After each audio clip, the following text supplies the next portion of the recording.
The Passion according to St. Mark.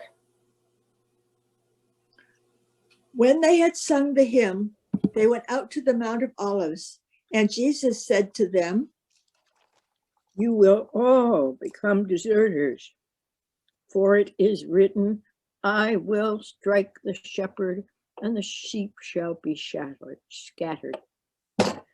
But after I am raised up, I will go before you to Galilee."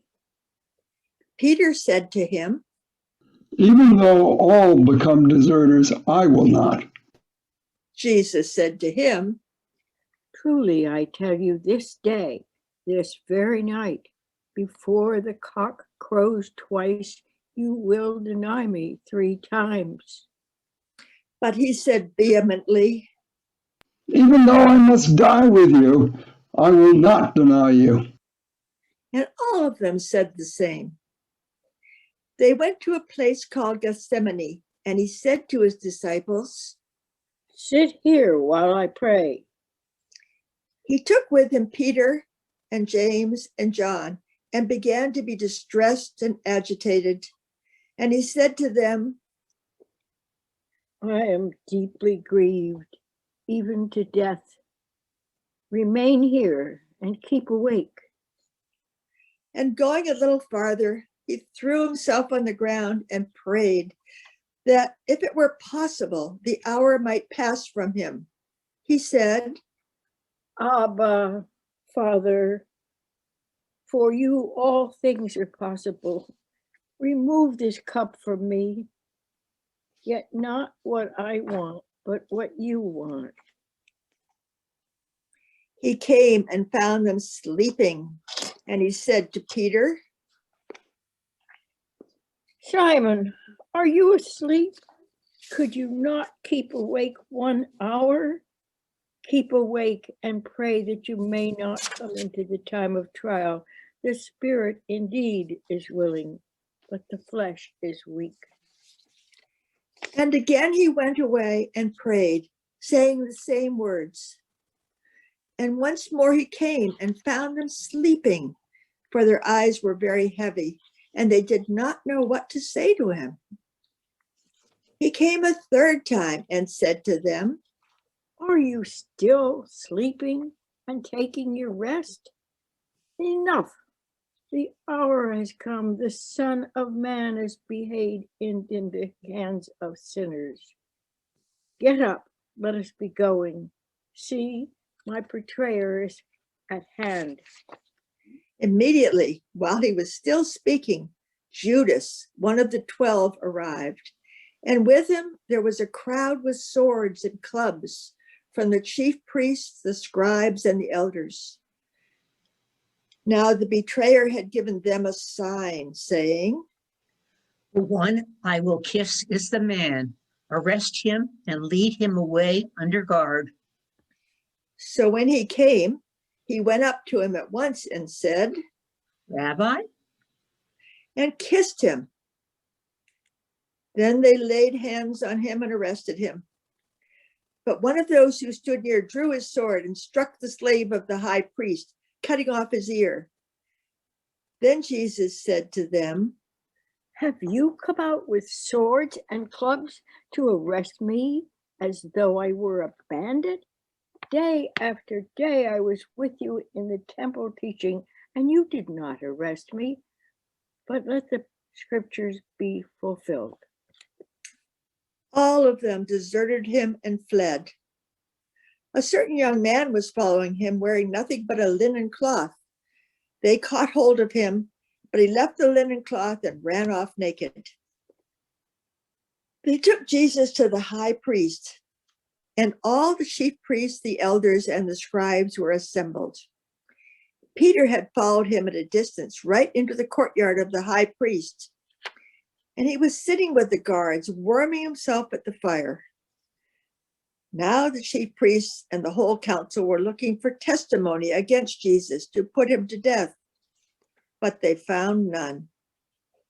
For many gave false testimony against him, and their testimony did not agree. Some stood up and gave false testimony against him, saying, We heard him say, I will destroy this temple that is made with hands, and in 3 days I will build another not made with hands.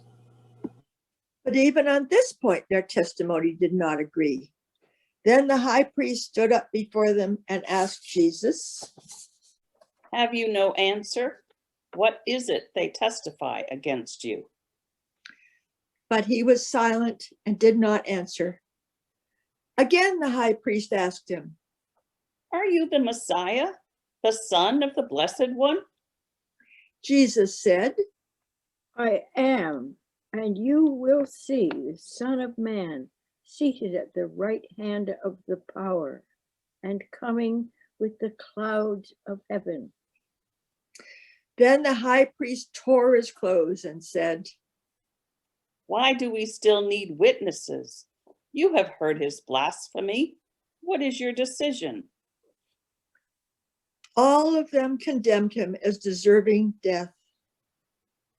Some began to spit on him, to blindfold him, and to strike him, saying to him, Prophesy. The guards also took him over and beat him. While Peter was below in the courtyard, one of the servant girls of the high priest came by. And when she saw Peter warming himself, she stared at him and said, You also were with Jesus, the man from Nazareth.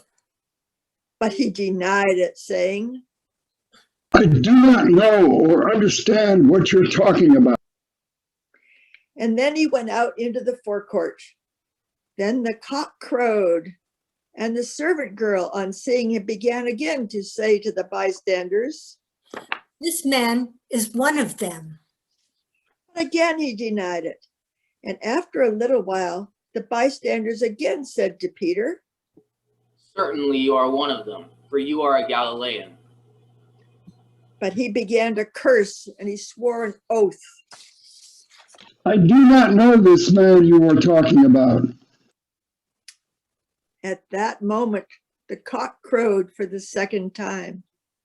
Then Peter remembered that Jesus had said to him, Before the cock crows twice, you will deny me 3 times. And he broke down and wept. As soon as it was morning, the chief priest held a consultation with the elders and scribes of the whole council. They bound Jesus, led him away, and handed him over to Pilate. Pilate asked him, Are you the king of the Jews? He answered him. You say so. Then the chief priests accused him of many things. Pilate asked him again, Have you no answer? See how many charges they bring against you.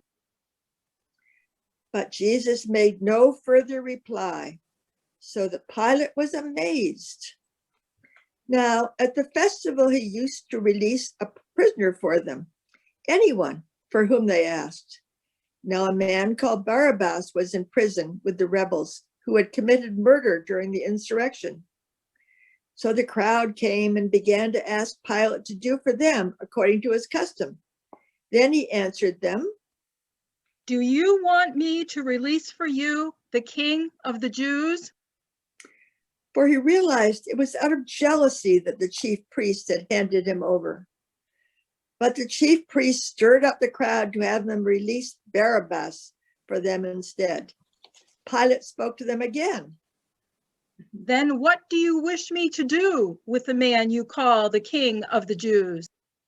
They shouted back.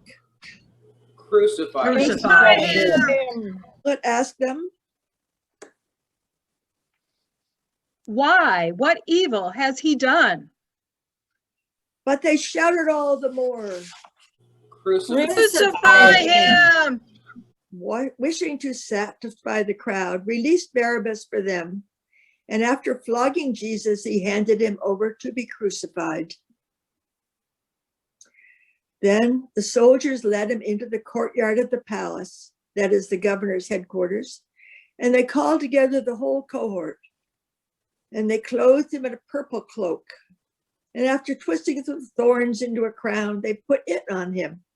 and they began saluting him. Hail, King of the Jews! And they struck his head with a reed, and they spat on him, and they knelt down in homage to him.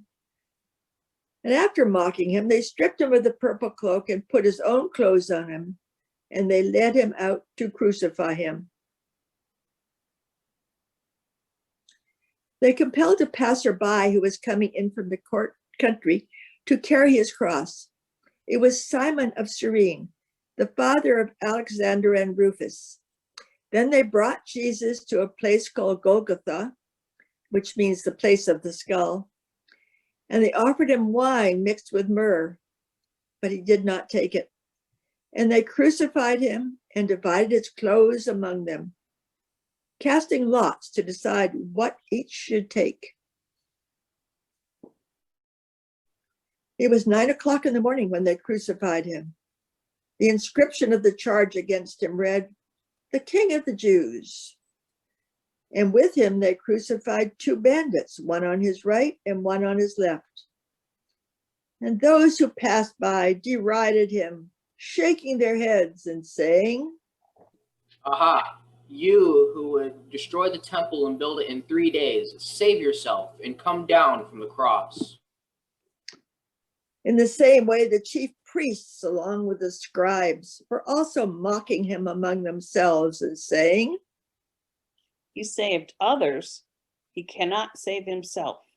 Let the Messiah, the King of Israel, come down from the cross now, so that we may see and believe. Those who were crucified with him also taunted him. When it was noon, darkness came over the whole land until 3 p.m. At 3 o'clock, Jesus cried out with a loud voice, Eloi, Eloi, lema sabachthani. which means, my God, why have you forsaken me? When some of the bystanders heard it, they said, Listen, he is calling for Elijah. and someone ran and filled a sponge with sour wine and put it on a stick and gave it to him to drink, saying, Wait, let us see whether Elijah will come to take him down. Then Jesus gave a loud cry and breathed his last. And the curtain of the temple was torn in 2 from top to bottom. Now, when the centurion who stood facing him saw that in this way he breathed his last, he said, Truly, this man was God's son. There were also women looking on from a distance. Among them were Mary Magdalene and Mary, the mother of James the younger, and of Joseph and Salome. These used to follow him and provided for him when he was in Galilee. And there were many other women who had come up with him to Jerusalem. When evening had come, since it was the day of preparation, that is the day before Sabbath, Joseph of Arimathea, a respected member of the council, who was also himself waiting expectantly for the kingdom of God, went boldly to Pilate and asked for the body of Jesus. Then Pilate wondered if he was already dead and summoned the centurion. He asked him whether he'd been dead for some time. When he learned from the centurion that he was dead, he granted the body to Joseph. Then Joseph bought a linen cloth and, taking down the body, wrapped it in the linen cloth and laid it in a tomb that had been hewn out of the rock. He then rolled a stone against the door of the tomb. Mary Magdalene and Mary, the mother of Joseph, saw where the body was laid.